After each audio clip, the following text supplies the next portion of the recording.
Who is the lover? Allah. Who is Ar-Rahman? Allah. Who is Al-Mannan? La ilaha illallah, Muhammadur Rasulullah. Muhammad is the messenger to Allah. أعوذ بالله من الشيطان الرجيم. بسم الله الرحمن الرحيم. الحمد لله رب العالمين. الرحمن الرحيم مالك يوم الدين. إياك نعبد وإياك نستعين. اهدنا الصراط المستقيم صراط الذين أنعمت عليهم غير المغضوب عليهم ولا الضالين. آمين. الحمد لله الذي أنزل على عبد الكتاب ولم يجعل له عوجا قيما لينذر بأسا شديدا من لدنه ويبشر المؤمنين الذين يعملون الصالحات أن لهم أجرا حسنا ماكثين فيه أبدا. أشهد أن لا إله إلا الله وحده لا شريك له وأشهد أن محمدا عبده ورسوله. اللهم صل على سيدنا محمد وعلى آله وصحبه وسلم. Àmín. Àmín. Àwa ìsọ̀rí lọ sọ́dọ̀ Ọlọ́run ọba nípa èso ẹni ẹ̀kọ́ ẹni ègbè. A bẹ̀rẹ̀ pẹ̀lú orúkọ Ọlọ́run ọba kan ṣoṣo, ọba olóore ọ̀fẹ́, ọba aláàánú jùlọ. A jẹ́rìí gẹ́gẹ́ bí ìṣe wa pé kò sí ọba tó yẹ ká máa sìn àyàfi Ọlọ́run ọba kan ṣoṣo, Allah, ọba tó dá ayé àtọ̀run àti gbogbo tí ń bẹ nínú ẹ̀. Ìkẹ́ Ọlọ́run, àánú Ọlọ́run kó máa bá aṣíwájú ẹ̀dá, òjíṣẹ́ ìgbẹ̀yìn tọ́lọ́run rán sí gbogbo ayé, ànábì wa tí jẹ́ Muhammad sallallahu alayhi wa sallam. Ìkẹ́ Ọlọ́run, àánú rẹ̀ kó máa mú un bá àwọn sàábì ànábì àti gbogbo ẹni tó gbà tọ́lọ́run ọba lódodo. Àmín. Àmín. A kí yín káàbọ̀ sórí ètò wa yìí, a sì kí yín kú oríire pé Ọlọ́run kà yín kún ọ̀kan nínú ẹni tí yóò bá wa bẹ̀rẹ̀ oṣù àpọ́nlé, oṣù ọ̀wọ̀, oṣù àánú, oṣù kẹ́, oṣù gẹ̀, Ramadan, èyí tí a bọ́ sínú rẹ̀ báyìí. Ní ọdọọdún la máa ń bẹ lọ́run pé Ọlọ́run mẹ́mi dẹ́ẹ̀mí, Ọlọ́run mẹ́mi dẹ́ẹ̀mí, ó tún mú ti ẹ̀mí tọdún ní, ó tún dẹ́ẹ̀mí o. Ọlọ́run já ṣe púpọ̀ rẹ̀ láyé, kọ́lọ́run wá rán wa níṣẹ́ rẹ̀ ṣe. Bàbá ṣe tán náà Ọlọ́run gbà lẹ́sìn fún wa. Gbogbo ọ̀nà tá à ń gbà bẹ Ọlọ́run, Ọlọ́run kó gbà fún wa. Gbogbo ìta ń gbà ṣe Ọlọ́run bó ti wò ó lè kéré mọ́, bó ti wò ó lè pọ̀ tó, Ọlọ́run yá fi wá kó sì sí wa lọ́wọ́ rẹ̀. Àmín. Mo kí yín ló kọ ẹgbẹ́ Muslim Media Watch Group of Nigeria, ẹgbẹ́ tó mójútó gbogbo ohun tó ń lọ nípa ọ̀rọ̀ Islam ní orílẹ̀-èdè Nàìjíríà, tí ó sì ń kó ipa tó yẹ tí àwọn èèyàn ó fi wọn mọ tó tọ́ àti tó yẹ láti ṣe. Wọn bá jẹ́ mùsùlùmí, wọn bá má jẹ́ mùsùlùmí, ntọ́lọ́run wí tó yẹ ká ṣe, àwa ń jíṣẹ́ rẹ̀ fáwọn èèyàn, kọ́lọ́run kó gbà lẹ́sìn fún wa. Ààrẹ náà tún lè ta ṣe ló kọ Ọlọ́run ọba kan ṣoṣo, ọba olóore ọ̀fẹ́, àti gbogbo ọmọ ẹgbẹ́ Muslim Media Watch Group. Mo fọkọ yín, mo fi kí àlejò wa pàtàkì táwọn náà jẹ́ kan nínú àgbà ẹgbẹ́ nínú gúrùpù náà. Mo kí wọn káàbọ̀ tó ráwọn lálejò wa lónìí, àlùfáà wa Sheikh Mahmood Yusuf Adéwọlé. Akramakumullah. Assalamu alaikum wa rahmatullah. Wa alaikum salam wa rahmatullahi ta'ala wa barakatuh. Mo bá yín dúpẹ́ fọ́lọ́run. Alhamdulillah. Èmi náà dúpẹ́ tara mi. Alhamdulillah. Àwa náà tún wá dúpẹ́ ti gbogbo ẹ̀yin tẹ́ ń gbọ́ wa, tẹ́ ń wò wá. Alhamdulillah. Àwọn kan lájọ gbààwẹ̀ lẹ́sìn wọn sí láyé mọ́ lónìí. Ó di mélòó Àwọn kan lájọ gbààwẹ̀ ní ìdúnta wọn sí láyé mọ́ lónìí.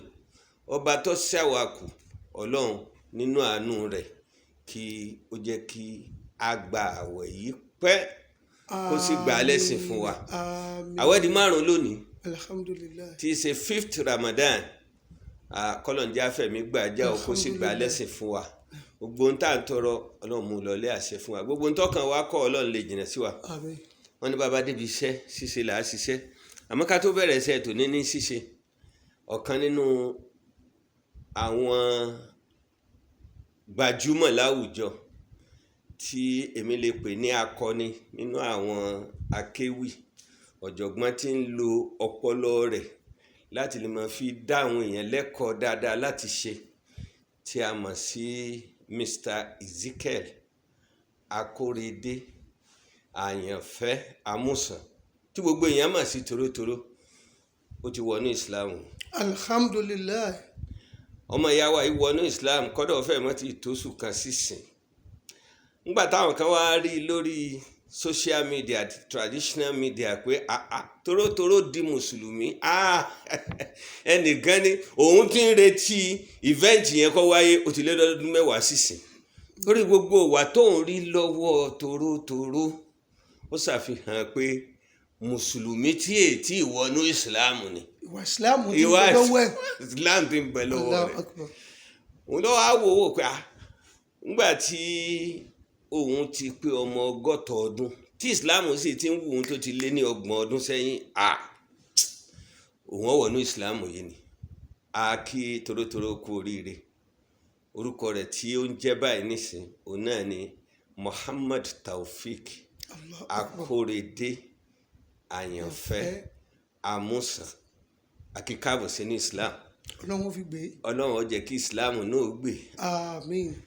nígbà tó sọ̀rọ̀ nígbà tí ó ń ṣe formal conversion ceremony ní NUJ Press Center ní GRA ní nǹkan bí oṣù kan sẹ́yìn ó ní Islam ti ń wù ú ti pẹ́ òun ti rí gbogbo ẹ̀sìn kò sí èyí tóun ò ṣe inú ẹbọ yìí wọ́n bí àwọn sí tọ́ àwọn òbí àwọn náà wá di Christian àwọn náà tún wá bá wọn ṣe Christianity but òun ti ń gbèlú Ìlọrin yìí níṣẹ́ ó ti lé 40 ọdún wọ́n ti wọ ẹ̀sìn mẹ́tẹ̀ẹ̀ta wọn pé tí a bá fẹ́ rálì jẹ́ náà wọ̀ inú ìsìláàmù ni mo bá yọ̀ mo sì bá gbogbo ẹbí rẹ̀ yọ̀ gbogbo àwọn tó bá kù táwọn náà tó rí bẹ́ẹ̀ ká má bẹ̀rù èèyàn ọba tó dáyé àtọ̀run tó sì sọ pé ẹ wádìí òdodo kẹ́ẹ̀sì rí kẹ́ẹ̀sì tẹ̀lé ọba ńlọ yẹ kí á bẹ̀rù Ọlọ́run jẹ́ kí Islam kó gbé ọmọ ìyá wa Muhammad Taofik ó gbé débi ọpẹ́ Akórèdé àyànfẹ́ àmúsàn torótoró 1 tọ́ Sheikh Mahmood a ti bọ́ sínú oṣù àpọ́nlé oṣù ọ̀wọ̀ níbi tó yẹ pé téèyàn bá ṣe oore ọ̀pọ̀lọpọ̀ reward lèèyàn gbà ju téèyàn gbà lọ́jọ́ lásán lọ ààyè ní tọ́lọ́hún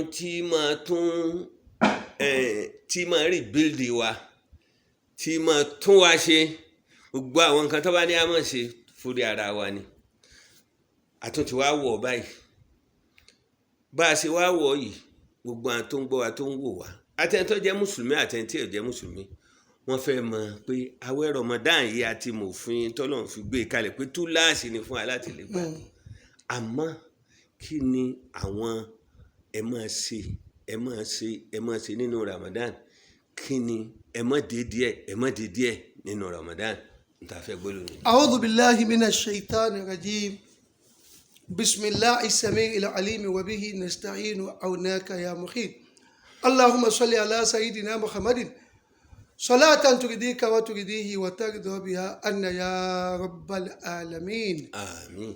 Adúpẹ́ lọ́dọ̀ Ọlọ́run. Alhamdulillah. Bí Alhaji wa Ibrahim Abdallah bí wọ́n ti tì síwájú pé nǹkan kan tọ́pẹ́ àwọn kan bẹ àjọ bẹ̀rẹ̀ Ramadan tó di 5 yìí tí wọ́n ti bọ́lẹ̀. Allahu akbar. Wọn ò ní tí wọ́n gbà àwẹ̀ kọ́ wọ́n ní nílé kọ́dọ̀ kún stọ̀ wọn kọ́dà náà wọ́n ń lò tí wọ́n tún fi ń dáná fáwọn èèyàn tí wọ́n ń kí wọn. Allahu akbar. bó ti kó ojú àwọn àsóhùn kí ọ̀jẹ̀. Allah.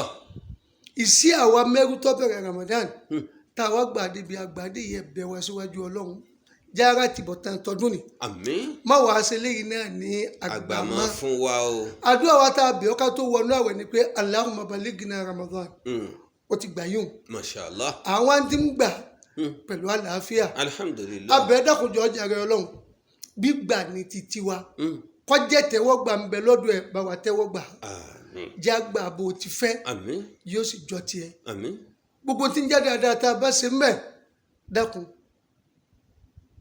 má fi sọ ọ́fíìsì ìbẹ̀yìnṣẹ́ àṣìṣe wa ń bẹ̀ fèrè ẹ̀jẹ̀ wa. Aláàjì kí n tó wọnú ìdáhùn yìí ìyẹn rí láwọn community tèmi ti wá àwọn ọmọ kan bẹ́ẹ̀ wọ́n yìí ṣe mùsùlùmí àmọ́ ìbá wa gbé wọn làwọn ń gbàwẹ̀. Allahu akbar. kí wọ́n gbé ń jẹun ibi tó tún fi ń tijú Ramadan dé. mo kí i pé ń ṣe dáadáa àmọ́ kò láwẹ̀. Allahu akbar. sí mo rí gbé kalẹ̀. ẹ̀rí gbé kalẹ̀. bá a ti wá ra àwọn ọmọ. tọ́ba hàn kó wọn ò ní kọ́mọ òkùnkùn lẹ̀ gbà. bá a ti wá ra àwọn ọmọ ìsìlámù ìṣe ìsìlámù wù. làwọn ará àwọn ọmọ mùsùlùmí. nínú Ramadan yìí fún wọn sọ fún wa pé ọ̀sán ń dàrún láàmú. ń fi ṣe cover up. fóun náà sì mọ̀ pé òun tara òun. láti lè mọ́ gbààwẹ̀. ọ̀kan yóò kó mi working place rẹ̀ workshop rẹ̀ yóò wá ṣe fàájì lọ yóò wá dé òtún wá yẹn hó àyókù àfọwọ́ tà mí pé àfa ó ti lè jẹ̀bà ọmọ mùsùlùmí sì ni. mo á wò pé kí ló kọ́kọ́ sọ àwẹ̀ di tẹ́wọ́gbàlẹ̀ ẹ̀ bá jẹ́ kọ́kọ́ wò. ẹni tí ó gba Ramadan tọ́lọ́wọ́n gbà lọ́wọ́ ẹ̀ al-Islam. yóò kọ́kọ́ ní Islam náà yóò gbà pọ́lọ́wọ́ ọba kan ṣoṣo ní. after that one al-bulugh ọgbọ́dọ̀ balaga kọwà matured. ó di méjì. ẹlẹ́ẹ̀kẹta al-aklu ẹni tí ó gbà àwẹ̀ ọgbọ́dọ̀ sẹ́ni rẹ̀ gbọ́dọ̀ pé nàbà sẹ́fún rẹ̀ gbọ́dọ̀ bá mú. ọlọ́wọ́n ọ̀rẹ́ dìdìrì kọ̀ọ̀rẹ́ ọlọ́mọ ìwà gbogbo aláìgbádùn kọ́dọ̀ onírànà ìgbádùn ni. àmì ìta fagiléjù la ìgbádùn ìmọ̀ tí ń ṣe aláìgbádùn ọpọlọ kọ̀mọ̀ bẹ́ẹ̀ tí ń gbà kọ̀mọ̀ kó sọ àwẹ̀ wọlé. Islam ọ̀fẹ́ alukudera kíyàn wá lágbà kọ́ lálàáfíà tó péye kódà Kùránì sọ pé tó ọba gbádùn fàwẹ́lẹ̀ àmọ́ ìbọn ọ padà sàn. Mashallah. Kùránì ti wí yìí. bẹ́ẹ̀ni. táwọn ẹsẹ̀ ń ké kùtìbà ọba kòkò yìí mú mọ́. bẹ́ẹ̀ni. àjùmọ̀ wọ́n ti ké ọ̀pọ̀lọpọ̀ àwọn àfáà ti ké wáàsí àdúgbò yẹn ti gbọ́. ẹni tí ọ̀gbádùn tòdodo lọ́lọ́ ní fàwẹ́lẹ̀ kò fi gbádùn obìnrin tí ń ṣe hébà fàwẹ́lẹ̀ ẹni ó bímọ fàwẹ́lẹ̀ onírìn àjò fàwẹ́lẹ̀ gbogbo ń tá a wí yóò lè jẹ́ mùsùlùmí àmọ́ fi àwẹ́lẹ̀ nítorí pé onírìn àjò inú ilé rẹ tó bá ti fẹ́ wọkọ̀ wọ́n pè dádì inú wọ́n pè ẹ̀ dàbọ̀. òyìn dàbọ̀. ọ dàbọ̀ bó ti kéèyàn tóbi tó ń bí wọn ọba ti mọ ààbò yẹn ni. bẹ́ẹ̀ni. wọn bá ti wá dénú compound rẹ pọ̀ dádì ẹ kú ààbọ̀. àti mí sì pé èyí tẹ ẹ dálẹ̀ nínú àtààbọ̀ àti èyí tẹ ẹ filẹ̀ sílé ẹ ti do dídí padà. níyìn ilẹ̀ ti do dídí àmọ́ bí ẹ lọ lọ́hùn àbọ̀ ní. àlọ́lọ́run yóò dá rẹ̀ fún wa tó fi ní àdírùn kù níbi tá a lọ. bẹ́ẹ̀ bá jáàbọ̀. bẹ́ẹ̀ni. bọ́bọ́ wá rí bẹ́ẹ̀ al-iqamu èyí tí náà sọ oní traveller wọn ni kò fi ilẹ̀ al-qudra ẹni ọlágbà àtọ̀ ara kéèyàn wá mọ́ mímọ́ tí ń wí fún ọ̀yà pa mo sùn tìyàwó mi mọ́júmọ́ sí ìwà láwẹ̀ ní wẹ̀ máa gbà wẹ̀ lọ. o sì láwẹ̀ wọn. o sì láwẹ̀ wọn. àmọ́ ọwọ́ màmá lọ́sàn-án Ramadan o lè kọlu ẹlẹ́tọ́ ẹ̀ gbogbo ìgbàlẹ́ni tí ọ̀tọ́ sí kéèyàn súnmọ́ sí náà nìyí ẹni ọ̀tọ́ sí ọ gangan ọwọ́ akọlù lóṣù Ramadan kò sí ní tó ṣe ń bí èyí wọn ọ jẹ́ ìyá tọlọ́hun àmójúkọ ẹ̀ ní kọ́ ọgbà ọgọ́ta dípò ẹ̀yọ kan mú tàtàbí án. tó o sì gbọdọ̀ bírèkì ẹ̀. tó o gbọdọ̀ bírèkì ẹ̀ tó o bá gbàdé 59 tí nǹkan ṣe ọ́ tó tó pilẹ̀ ni. ọlọ́mọ fi rẹ́ gbogbo èyí tá à ń wí ìfẹ́ ẹni tó gbà kọ́ lọ́hún ń bẹ ní o ẹni tí ọgbà kọ́ lọ́hún ń bẹ ọba mi gẹ́dẹ̀. ndúródè. èmi mo sòfin ní sì mójútó fin mi ní tí mo sì ní ṣe ìwọ gbàgbọ́ bọ́ gbàgbọ́. ntí ọ̀wá tọ́. alawasala. ká sì nínú àwẹ̀ tẹ kọ́kọ́ gbé síwájú mi. èyí tí mo tò kalẹ̀ òun ni tó lè jẹ́ káwé ọlá láàfíà tó dénú fáìlì rẹ lálùkìyámà. tí wọn náà bá tinú rí o dùn. tó bá pé mo gbà wẹ̀. alhamdulilah. àmọ́ gbogbo ẹni tí ń bá ń gbà wẹ̀ gbọ́dọ̀ jìnnà sáwọn tí mo fẹ́ tò kalẹ̀ yìí. náà. àkọ́kọ́ ń bẹ̀ ni pé alikasibu. irọ́ pípa. bí mo ti wí lẹ́nu tẹ́yìn náà gbọ́ ṣé tí ó ṣe bí nǹkan tó kéré ni. wàláì kìí ṣe kékeré. tó òun nìkan gangan bẹ́ẹ̀ nu ayat al-Qur'ani sọ pé la'anatullahi alalikasibi. ẹni bá pe irọ́ pípa lẹ́sẹ̀ kékeré la'anatullahi alalikasibi ń tàn ká nínú Kùránì ó jẹ́ kémi gbà pé kì í ṣẹ̀ṣẹ̀ kékeré nírọ́. ọlọ́run náà ló wí ń kẹ́. Allahu akbar wọ́n ní ibi dandan òun ọlọ́run kọ́ máa bó kùrọ̀. ẹni ọlọ́run tún ṣépè tó tóbi fún. alimunafikun. Allahu akbar. òun lé ju gbogbo nǹkan lọ. dàtí mi sì pé ìwọ ọ sọ pé mùsùlùmí ara wa ni ọ òótún wá ń lọ bá àwọn míì ẹ tó ń jọ ń ṣàṣepọ̀ bí wọ́n ṣe jàǹbá fún mùsùlùmí. àbóhùn tún ṣe jàǹbá ọmọlàkejì ẹ alimunafiki náà ọ̀pọ̀ ọ̀ṣọ́ iwájú pọ̀mọ́dípà kó agboolé yín ń dàrú wọn ni wọn ni. ọba mi wá àdúgbò yín ń bàjẹ́ wọn ni wọn ni Kùránì wà ní tó ọba tó ti rí bẹ́ẹ̀ fi dárìkì asfali mi nàá. bí tí ń lọ gan-an pé bẹ́ẹ̀ bá mọ ìyà tí ó jẹ mùnáfìkì Ọlọ́run ní òun ò fi náà kó àwọn ò fi wọn kó náà Jahannama. ọkọ̀ tó wá pé ìsàlẹ̀ ọ̀gbun inú ọ̀gbun yẹnyẹn nísàlẹ̀ ìsàlẹ̀ jìgún náà ní mùnáfìkì ó wà.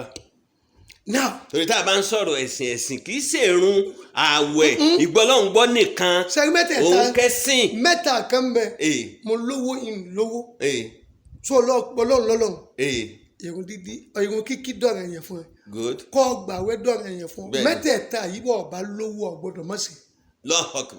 àmọ́ tí o fi wá jẹ́ tẹ́wọ́ gbà ní kò jìnnà sí ní tá à ń sọ yìí kọ́ dàbí ìṣẹ̀nú àwẹ̀ alikasibu.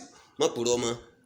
alikasibu yìí wá ní látòkè délé ọmọ Nàìjíríà fọkàntán irọ́ pípa yìí ń lo lówó wa ní nǹkan òfin dẹ̀dọ̀ ní irọ́ pípa yìí làwọn òkè wa náà ń pa fún wa irọ́ pípa ní bẹ́ńsàlẹ̀ náà fi ń bá òkè lò erílẹ̀-èdè yìí láti gbọ́ wàláhì tí ó ní gbàtà wà ní tó ṣe pé lérí irọ́ ni lágbàwá ti ń kọ́ wọn gbàtà wà lógidi tẹ́ ẹ bá ti sẹ̀ yà pé kúlù wàláhì tọba ti ní wọ kó o ṣe kúlù wàláhì sọ pé wàláhì tọba ti ní wàláhì yóò pé ọmọ lọ ó ti gbà kó o ti búra nìkan ni ọkùnrin yóò dá nǹkan kan mọ̀ kọ́dà wàláhì tó tún ní tàláhì inú ń bẹ lọ́dọ̀ tàwọn lẹ̀ wàláhì tàláhì súnmọ́bìlá ẹnìkan tó bá gbọ́ lọ́dọ̀ olówó bó sì gùn gbólóhùn bẹ́ẹ̀ ni jàǹbá tí ó jàǹbá rẹ̀ ṣe pọ̀ tó tó bá ṣe pé èèyàn bẹ́ẹ̀ ni ìsìlámù rẹ̀ ṣe ìsìlámù mọ́kàtẹ́rẹ̀ òde sábàkà ni oléyìn mọ́kà ni ọ̀hún àánú ẹni tó lọ ńlá náà alikasibu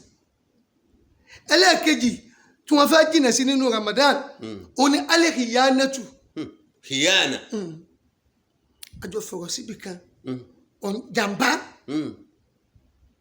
o sì ti mọ tó ṣe nínú ara rẹ o sì ń purọ́ fẹ́nìkejì pé tó ṣe ní wọ́n sì mọ tó fẹ́ ṣe. ó ti sẹ́lá Muhammad tó sọ fún wa pé àlìbá ìyá ni bílẹ̀ ìyá rẹ̀ olówó méjì àbí business partner méjì àbí workmate tí gbogbo yín jọ wà pẹ̀lú ara yín látòkè délẹ̀ yín ó ní àlìbá ìyá ni ẹ̀yin méjì tí nǹkan kan pa yín pọ̀ wà yín bá yànà tẹ́ ń bá ń sòdodo fúnra yín o wà sọ́dà ká tẹkiníkejì yín fòdodo bára yín lò búríkà láwù fi bẹ ìmọ̀ ntọ́ payín pọ̀ wọ́n lálù báríkà àmọ́ wà yín kásàbá wà kátà mọ́mú ikọ́ tún lè bàràkà. Allahu Akbar. màbá yẹn sí mo rí gbé kalẹ̀ òjíṣẹ́ ńlá Muhammad sallallahu ó lẹ́yìn méjì tí nǹkan kan jọ payín pọ̀ bísínẹ́sì payín pọ̀ iṣẹ́ lọ payín pọ̀ òwò lọ payín pọ̀ wà yín sọ́dàká tó sòdodo tóun náà sòdodo ó ní búríkà láwù fi bẹ ìmọ̀ ìwọ̀n béèrè tó bá ti bẹ̀ bóde Ọlọ́run fún àlùbáríkà sí. Allahu Akbar. ọkọ pẹ̀lú ìyàwó tẹ́ bá fòdodo bára yín lọ ọmọ yóò yanjú. Inshallah. àmọ́ wà yín kàtà má wà kásàbá ó fi nǹkan kan pamọ́ fọ́ pé ọmọ kúnyún tí ń bẹ́ẹ̀ nù rẹ ọkọ kú ni. bàbá àgbàlagbà kan ẹ̀dàkọ̀ ẹ̀yà tí ń da ọkọ kìí ṣe pé ègbú kódà dùnú ló tún jẹ́ fún wọn. ó ní ìlú táwọn gbé bàbá àgbà Fúlàní kan wà ń bẹ mẹ́ táwọn bá ní bàbá àwọn ọmọ yín ṣe pọ̀ tó báyìí sẹ́yìn lẹ́bí gbogbo wọn ó ní ìyá wọn ló wí bẹ́ẹ̀. ìyá wọn ló lè mi mo bí wọn tọ ṣé wọn gbé mi kọ́ ni. ìyá ló sì máa ní ó bí. ìyá ló sì máa ń tó bímọ fún gbogbo ọmọ tó ọmọ pé kì í sọ tọkọ ẹ tètè táyé yanjú ẹ má betray trust gbogbo betray yóò ní sọ kásìbí tí ó pe kódà wọn pè ní coup ibi ogun ibi àwọn ológun wọn ọfà túrò power ni tó o bá betray ẹni tó ṣe dáadáa pẹ̀lú rẹ àwọn kan dúró de wọn náà. ẹlẹ́ẹ̀kẹta nínú ti Ramadan kẹsìrátù náà oṣù kófà ni oṣù Ramadan kéèyàn kọ́ lọ́hùn fà. kéèyàn wá pé èyí wọ́n sọ fún wa pé. ṣèkan kọ́ gba mẹ́wàá ṣe mẹ́wàá kọ́ gbọgọ́rùn-ún. àsọ́ọ̀mù náà himu ìbàdàn kálíàwé ọmọ sùn onílàdá wọ́n wí bẹ́ẹ̀ lóòótọ́ ń gbà wọ́n mọ̀ pé òní kan ṣe.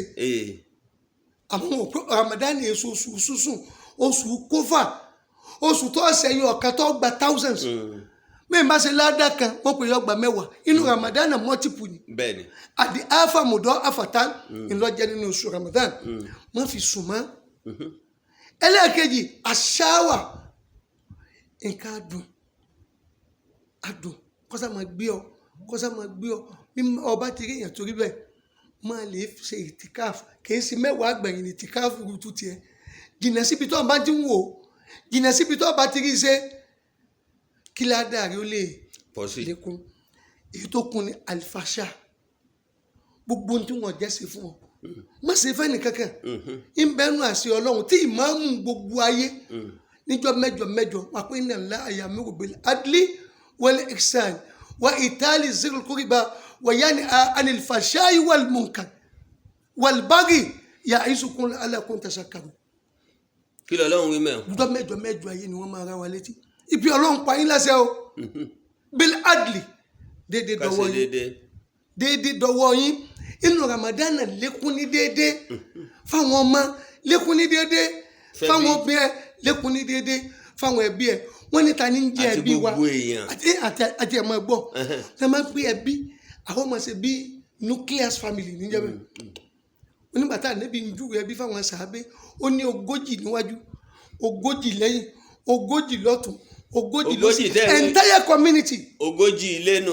kò kó 40 èèyàn o tó wọlé bá ilé wa o àwọn àfi ka 40 a tó ka 40. lápò tó lápò sí níwájú lẹ́yìn. tó bá ṣe pé nílọrin ni o ti ka wọ́ọ̀dù yín tán. bẹ́ẹ̀ni. gbogbo àgọ́ ayé wọn àwọn tí wọ́n ní kò ṣe dáadáa sínú. bọ́n bá ń jẹ jáwọn náà jẹ má gbé ayé bámbámú la yó èmi ọmọ pé bí pa ẹnì kọ̀ọ̀kan èyí tó wá lé jù táwọn kan pẹ́ ọ̀rọ̀ ti sẹ́ bá a bá sínú Ramadan náà tán.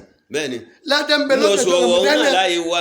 àsínà kọ́ ọmọ dágbére wá sí à ń lọ wá sí ni wọ́n ó sì dá olójúmọ̀ pé ilé ìjàrá bá lọ obìnrin wọn lè máa lọ inú àwẹ̀ ọkùnrin wọn lè máa lọ inú àwẹ̀. ògbẹ́ni tí máa ń ṣe báwọn kọ́dà kò ní ìdíkọ́ gbá àwẹ̀ ó ti ya àwòká fún rẹ̀.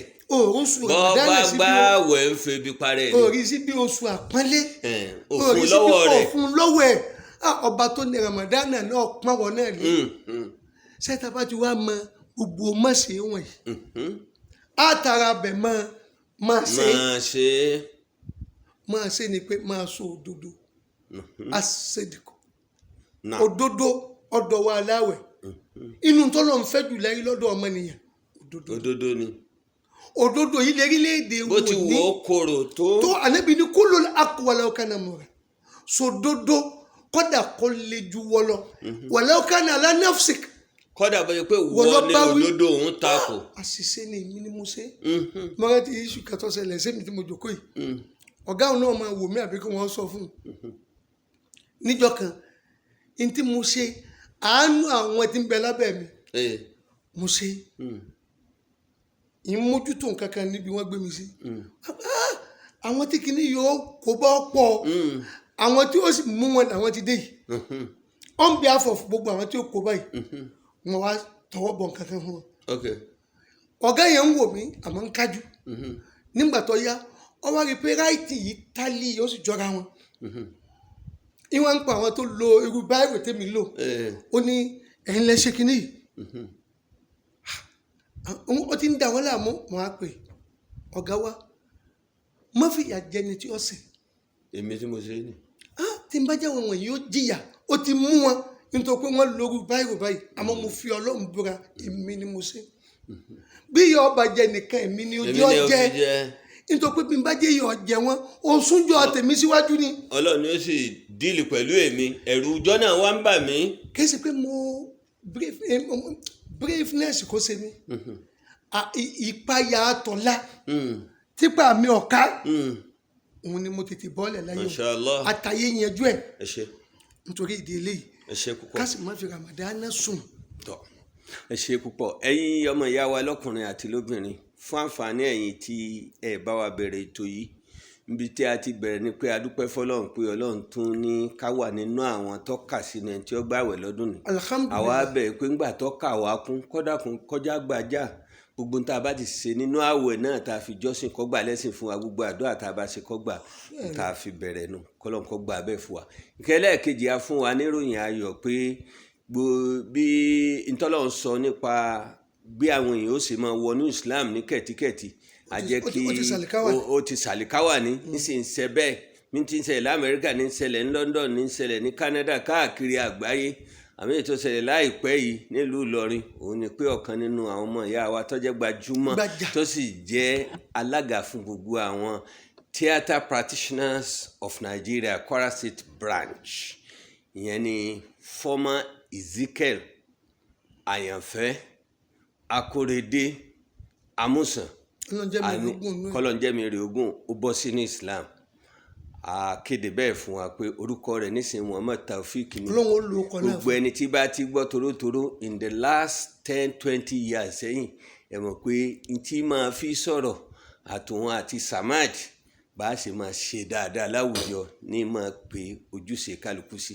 òun náà wá wúra rẹ̀ ó pa kí ni dáadáa tó kí n gbọ́ lọ́wọ́n ọba kan ṣoṣo gbọ́ kó sì pé ń jọ ọ̀gbẹ́ǹde àlìkèyàmọ̀ wọn ò gbé mi dìde gẹ́gẹ́ bí mùsùlùmí tí ó wà àlìjánnà òun náà rí i pé èèyàn gbọ́dọ̀ tijú sílẹ̀yìn ọwọ́ wọnú Islam ìtọ́jẹ́lẹ̀ kẹta tá a sọ lé lórí òun náà ni pé kí ni àwọn máa ṣe nínú oṣù ọ̀wọ̀ tá a bọ́ sí yìí àti mọ̀ọ́sẹ̀ gbogbo ẹ̀ là fà fún wa lẹ́kùnrẹ́rẹ́ gbogbo ń tán kà fún wa pé ká máa ṣe Ọlọ́run fi rọ̀ wá lọ́rùn ká lè ṣe gbogbo ẹ̀ gbogbo tí wọ́n ní á máa ṣe ọlọ́mọdé á lè dé díẹ̀ àdéhùn tó wá sí pé ó fún wa lẹ́san oore lórí bá a bá fi tó ní ká má ṣe é lẹ̀ tá à ń ṣe tó ní ká ṣe ọlọ́mọṣẹ́ àfi san wa lẹ́san ní dáadáa.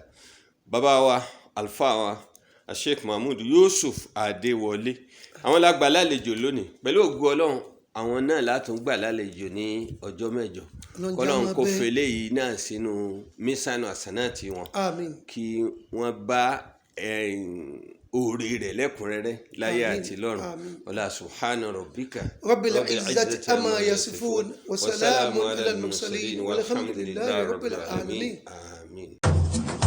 Allahu akbar, Allahu akbar, Allahu akbar, Allahu akbar.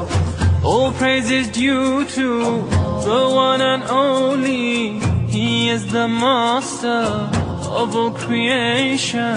All praise is due to the one and only. He is the master of all creation.